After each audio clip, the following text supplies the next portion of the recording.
Let's begin.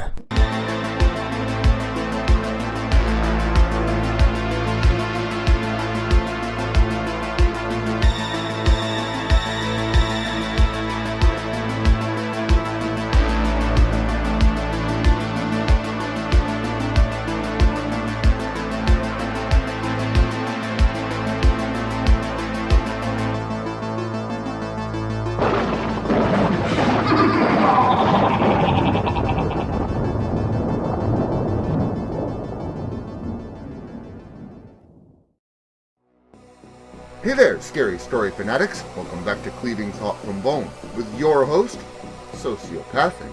Ever get that feeling that there's something over your shoulder or maybe hiding in your closet? Well, sometimes there is a monster under your bed. So, sit back, relax, and try not to get too paranoid. It's time for a little story that JoeDog93 likes to call, Something's Been Following Me Around, and I Don't Know What It Wants.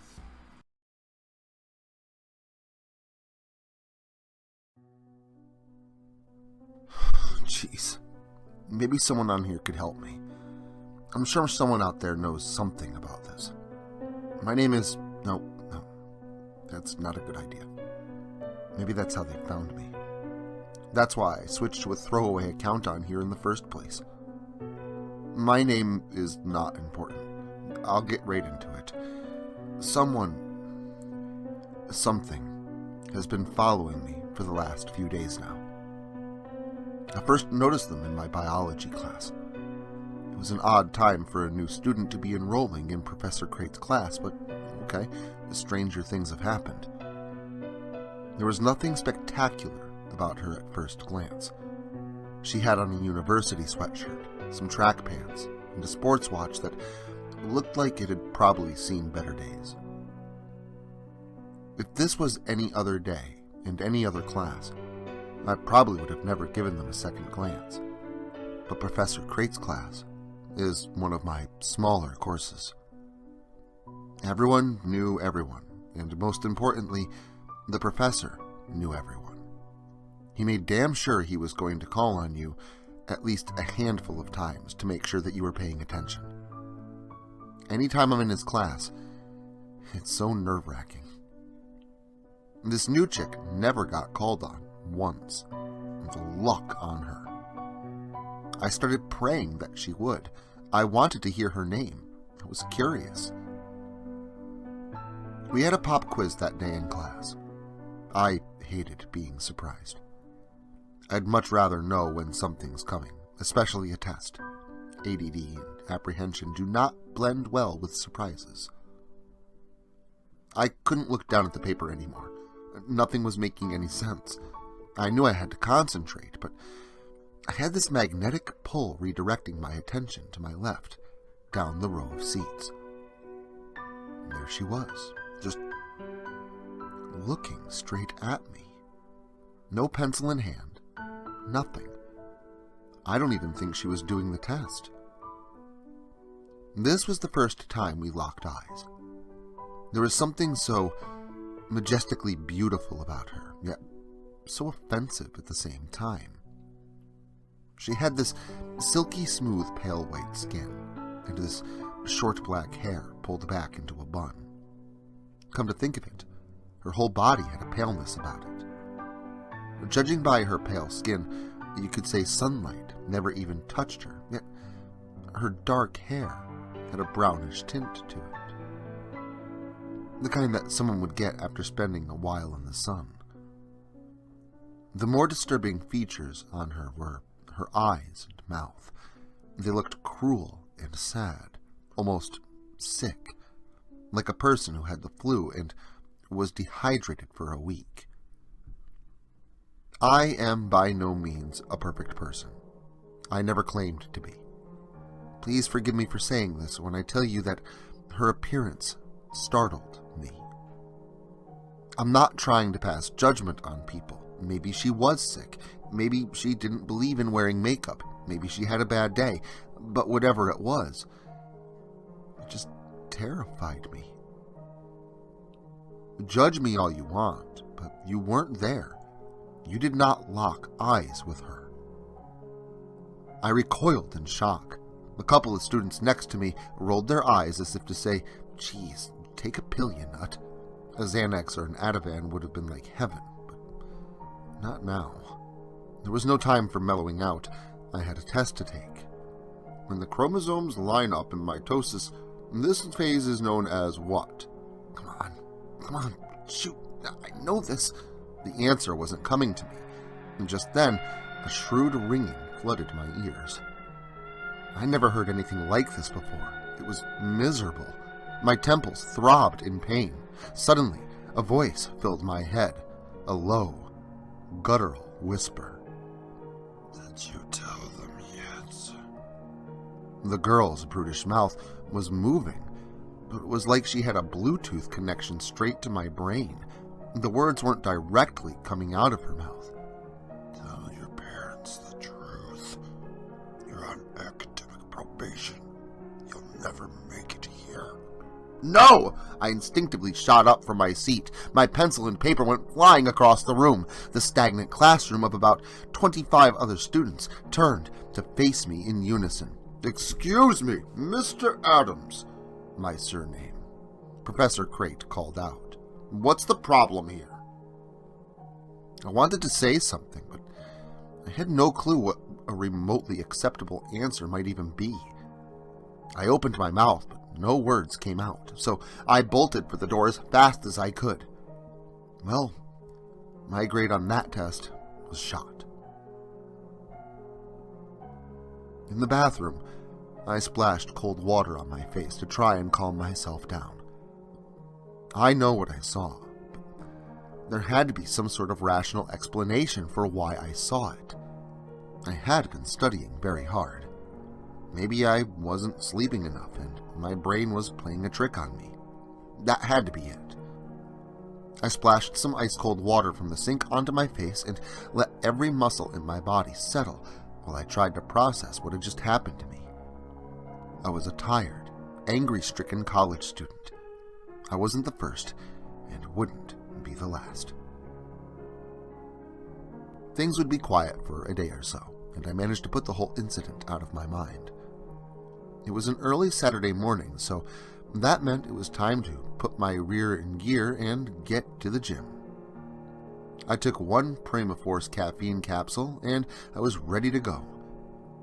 It was strength day, and I was prepared to work up a sweat. What I was not prepared for was the reason why I'd be sweating so hard in the first place. I was working on my triceps when I saw her again, over at the free weights. Seeing her in workout clothes like this, she looked even more frail and sickly than in class. And there she was, lifting free weights like no one I had ever seen before. One rep after another, no struggling to breathe. Nothing. I swear she turned to look at me and started doing repetitions one-handed just to show off. Then, her mouth started moving again. My ears started ringing again as her voice intruded into my thoughts. "Why do you even waste your time coming here? You're not even trying. Who let you in here?" However she was doing it, I was determined not to let her get into my head. She had the nerve to call me a wimp. I'd show her. I pushed myself harder than I ever had before. My face looked like it could combust at any second. Sweat poured down my forehead like a thunderstorm. I wanted to give up. I wanted to quit, but I wouldn't. I refused to show weakness in front of this woman, this thing, but still, the harsh words persisted. "You'll never be good enough." "Screw you!" The weights on my machine came crashing down. 2 other guys were standing in front of me. I had no clue where they came from. One of them ripped my headphones off my ears. "What's going on?" they asked me. "Are you going to give up the machine or not?" "You can have it as soon as I'm done," I protested. "That girl over there tried to call me a wimp, and I ain't going to let that slide." "Who are you talking about?" I pointed towards the free weights, but when they stepped out of the way and unimpeded my view, she was gone, and the weights hung neatly back on the rack. She couldn't have gotten away that fast. My mind was not playing tricks on me. I was sure of it. In class, I was the only one who could hear her, and now I learned that I was the only one who could see her. I wish I could say that was the end of things. However, we wouldn't be here right now if that was true. The taunts were one thing. I could handle those. As long as she kept her distance, I guess. I could deal with some telepathic bullying.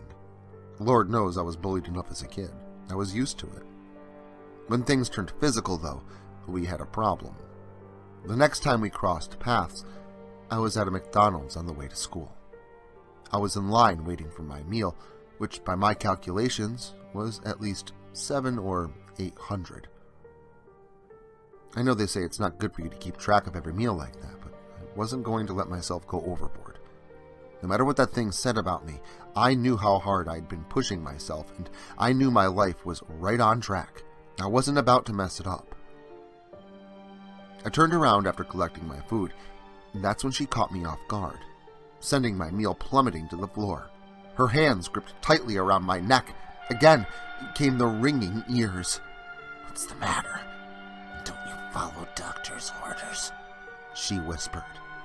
"If you gave up this food, you wouldn't need your niacin anymore." My eyes widened, and my lungs ceased to breathe. Why wasn't anyone helping? I was in the middle of a crowded place. And first, this thing knew about my grades. Now, she knew my medical history. How deep did this creature's well of knowledge of me go? To the top? How far back? Every other encounter had been from a distance, but not this one. If I was ever going to stop this thing, now was my chance. While they were physically near me, to bring them down in front of everyone and uncloak them to the entire world, or just McDonald's. With every ounce of strength that I could muster in my entire body, I began fighting back. I screamed, and I pulled, and I yanked her hands, or what might as well have been the jaws of life. "Get away from me, you crazy bitch!" I triumphantly shouted as I threw the greatest right hook I'd ever achieved in my life. My victory was short-lived, though.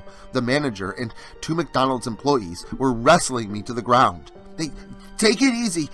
If you don't calm down, we're going to have to call the police." "Yeah, no kidding," I said. "That lady over there just attacked me. She's laughing at me. I can hear her laughing at me." My attacker, lying face down on the floor after my punch, stood up and turned to face me. Suddenly, she was gone, and standing before me was an elderly Hispanic male, nowhere near close to a soul-stirring, sickly, frightening Caucasian female. Here we are now. As soon as they loosened their grip, I got the hell out of Dodge. I wasn't sticking around to get arrested. Screw going to class. Honestly, screw going out. It can get me anytime, anywhere. Has anyone out there dealt with this before? I don't know what else to do. I've locked all my doors and sealed all my windows. It can appear and disappear, in and out of anybody. I don't know who to trust, or even if I can trust myself. I was in the bathroom looking in the mirror before. There she was. She looked like me, but it was her voice. She wasn't fooling me. My pills plummeted from the medicine cabinet down the sink's drain. Xanax, Vyvanse, and niacin were all gone in a flash. A low, maniacal laugh followed that guttural whisper that taunted me. "I've been every voice that you've ever heard inside your head." Well, when there's something evil lurking around, you might not know what it wants, but it might be pretty easy to guess. But I know what I want. I want you to return here next Saturday for more gore galore. And until then, make sure to like, share, subscribe, and turn on notifications so I can catch you all again next Saturday.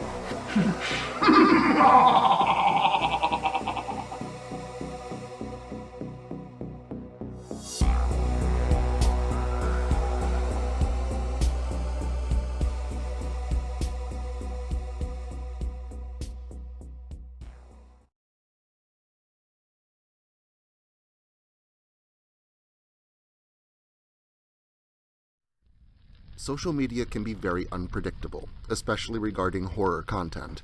If this content gets removed, all new content will be simultaneously presented on various websites provided in the description to this video. Make sure to follow me in other digital spaces so that you never miss out on the terror. Also, if you like this video, make sure to leave a comment and hit the like button. It helps the channel a lot. If you're new to the channel and you enjoy what's here, consider hitting that subscribe button and the notification bell so that you never miss an upload. Writing is a dream of mine, and it's all of you that make that dream come true.